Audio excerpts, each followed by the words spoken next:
సంతోషాన్ని కలిగించింది. మిత్రులారా, ఉమ్మడి రాష్ట్రంలో చూసినాం, ప్రత్యేక తెలంగాణలో చూసినాం. ఎవరు ఉన్నా ఎవరు వచ్చినా ఎన్నికలప్పుడు ఎమ్మెల్యేలను గెలిపించండి, మేము అధికారంలో ఉంటాం, అధికార దర్పాన్ని ఎలగబెడతామని అడిగినోళ్ళే. కానీ మన మక్తల్, నారాయణపేట, కొడంగల్ ప్రాంతాలకు నీళ్లు కానీ నిధులు ఇవ్వాలి అని, అధికారాన్ని పంచాలి అని ఏనాడు కూడా ఆలోచన చేయలే. ఇవాళ 2023 డిసెంబర్ 7 తారీఖు నాడు ప్రజాప్రభుత్వం ఇందిరమ్మ పాలన అధికారాన్ని చేపట్టడానికి ఉమ్మడి పాలమూరు జిల్లా నుంచి మీరు ఆశీర్వదించి 12 మంది శాసనసభ్యులను నాకు తోడుగా అండగా నిలబడి అత్యంత సామాన్య కుటుంబాల నుంచి వచ్చిన వాళ్ళను మీరు ఎమ్మెల్యేలుగా హైదరాబాద్కు పంపించడం జరిగింది. 12 మంది సోదరులను ఒక బలగంగా, ఒక బంధువులుగా ఈ ప్రాంతం నుంచి మీరు నాకు అండగా నిలబడడానికి అందించడంతో తెలంగాణ రాష్ట్రానికి 2వ ముఖ్యమంత్రిగా ఈనాడు పార్టీ ప్రజలు ఆశీర్వదిస్తే, ఆనాడు నిజాం నవాబుల నుంచి, నిజాం సర్కార్ నుంచి స్వతంత్రం వచ్చి మొట్టమొదటి హైదరాబాదు రాష్ట్రం ఏర్పడ్డప్పుడు మన పాలమూరు బిడ్డ బూరుగుల రామకృష్ణారావు గారు మొట్టమొదటి ముఖ్యమంత్రిగా బాధ్యతలు చేపట్టిండు. ఆనాటి నుంచి ఈనాటి వరకు 75 సంవత్సరాలలో మన పాలమూరు జిల్లాకు మళ్ళీ ముఖ్యమంత్రి అవకాశం రాలే. ఎవరు ఈ ప్రాంతానికి మంత్రులైనా ఆ ముఖ్యమంత్రుల చెప్పు చేతల్లో కట్టు బానిసలుగా కొనసాగడం వల్ల మన జిల్లా అభివృద్ధి కార్యక్రమాలు జరగలేదు.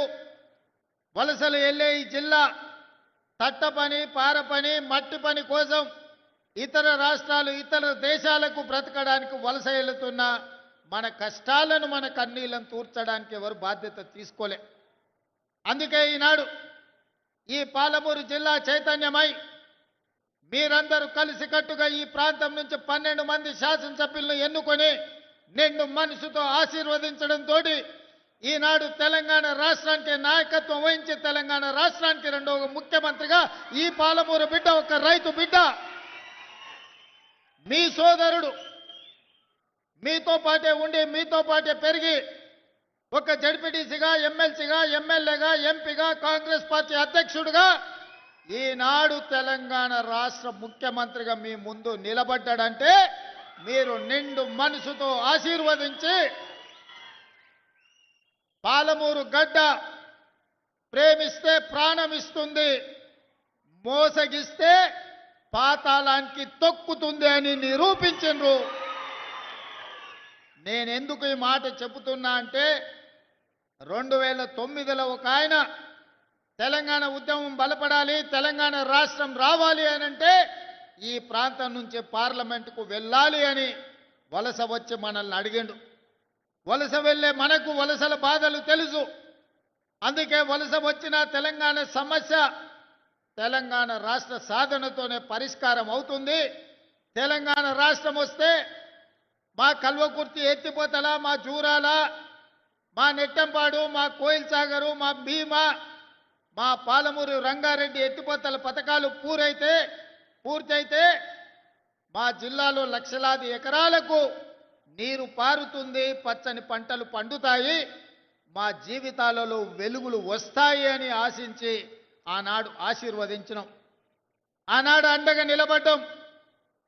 పాలమూరులో ఊరు లేకపోయినా, పార్లమెంటులో నోరు లేవకపోయినా మనం ఆశీర్వదించడంతో 2014లో తెలంగాణ రాష్ట్రాన్ని సాధించి మొట్టమొదటి ముఖ్యమంత్రిగా బాధ్యత చేపట్టిన పెద్దాయన మన జిల్లా ప్రాజెక్టులు ఒక్కటి కూడా పూర్తి చేయలే.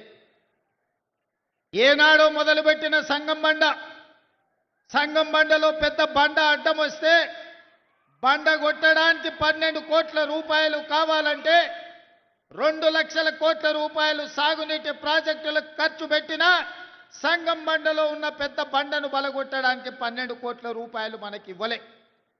మన ప్రాజెక్టులు, మన సంగమండ ప్రాంతం, ఒక కోయిల్ సాగర్ కావచ్చు, ఒక నెట్టంపాడు కావచ్చు, ఒక జూరాల కావచ్చు, ఒక కల్వకుర్తి ఎత్తిపోతలు కావచ్చు, ఒక పాలమూరు రంగారెడ్డి ప్రాజెక్టు కావచ్చు. మన సాగునీరు మన తాగునీరు కోసం ఏనాడు వాళ్ళు తాపత్రయపడలేదు, ఏనాడు మన సమస్యల్ని పరిష్కరించడానికి ప్రయత్నం చేయలేదు. అందుకే అన్ని ఆలోచన చేసి ఇక వాడికో వీడికో పెత్తనం ఇచ్చి ఈరోజు వాళ్ళని అడుక్కునే పరిస్థితి కాదు.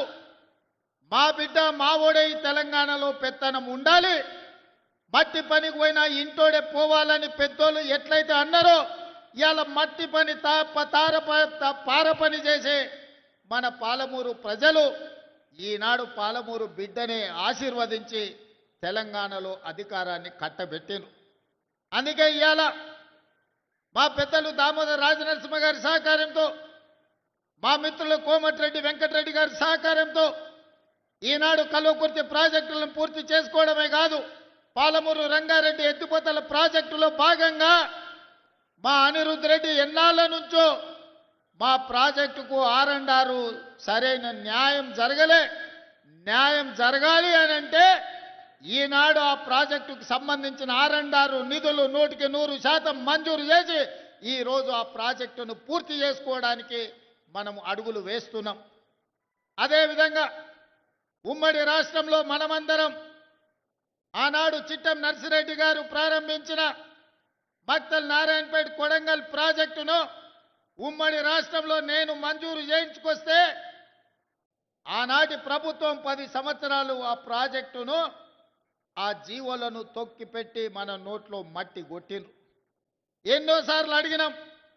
ఈ ప్రాంతంలో చాలా మంది రైతులు నారాయణపేట కొడంగల్ ఎత్తిపోతల పథకానికి 69 జీవో సాధన సమితి ఏర్పాటు చేసుకొని గ్రామాన గల్లీ తిరిగి గొంతెత్తి మాట్లాడి, కానీ 10 సంవత్సరాలు మన బాధ విన్నోడు లేడు, మన బాధని అర్థం చేసుకున్నోడు లేడు.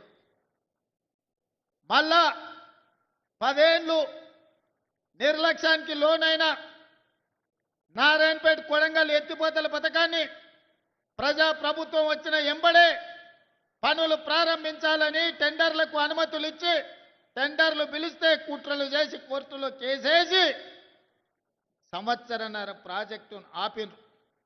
ఈ ప్రాంత రైతులు మా భూమికి 14 లక్షలు ఇస్తే సరిపోదు, మాకు కొంచెం ఎక్కువ ఇవ్వండి, మీ సహకారం ఉండాలి అని మిత్రులు శ్రీహరి దగ్గరికి పోతే శ్రీహరి వచ్చి నాకు కలిసిండు.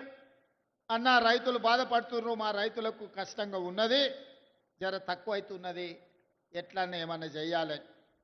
నేను ఒక మాట చెప్పిన మంత్రికి, శ్రీహరి పోయి రైతులతోనే మాట్లాడు, అడుగు వాళ్ళను, ఏమడుగుతారో చెప్పమని. అడిగింది ఇద్దామని చెప్పిన. అన్న 19-20 లక్షలు ఇస్తే చాలన్నారు. 19 కాదు, ఎకరాకి 20 లక్షల ప్రకారం ఇద్దాము, ఏ రైతు కూడా నష్టం జరగనియొద్దు అంటే మా శ్రీహరి గారు పోయి రైతులతో కూర్చొని మాట్లాడి 96% రైతులను ఒప్పించి భారతదేశ చరిత్రలోనే సొంత భూమిని కన్న తల్లిలాగా భావించే మా రైతులు 96% మేము భూమి ఇస్తున్నామని సంతకాలు పెట్టి కాగితాలు ఇస్తే మొన్నటి కేబినెట్లో ఎకరాకి 20 లక్షల రూపాయల ఇవాళ నష్టపరిహారం మక్తల్ నారాయణపేట కొడంగల్ ప్రాజెక్టుకు మనం మంజూరు చేసుకున్నాం. దాదాపుగా 5,000 కోట్ల రూపాయలతోటి 1,15,000 ఎకరాలకు కృష్ణానదిలో నికర జలాలను వాడుకొని మన పక్క నుంచే నీళ్లు పోతున్నా మన భూములు ఎడారిగా మారి ఎండిపోతుంటే ఈ 75 సంవత్సరాల ప్రజాస్వామ్యంలో మనకు నీళ్ళు ఇవ్వాలన్న ఆలోచన చేయలే. అందుకే ఈనాడు రైతులను కష్టపెట్టకుండా రైతులకు నష్ట పరిహారాన్ని వాళ్ళు అడిగినంత ఇచ్చి ఈనాడు భూసేకరణ చేసి పనులు ప్రారంభించుకుంటున్నాం. నాకు నిజంగా జీవితంలో ఒక గొప్ప సంతోషకరమైన వార్త, మక్తల్ నారాయణపేట కొడంగల్ ఎత్తిపోతల పథకాన్ని ఇక పనులు మొదలు పెట్టుకోబోతున్నాం. నేను మా రైతాంగ సోదరులకు ఒక మాట చెప్పదలుచుకున్నా.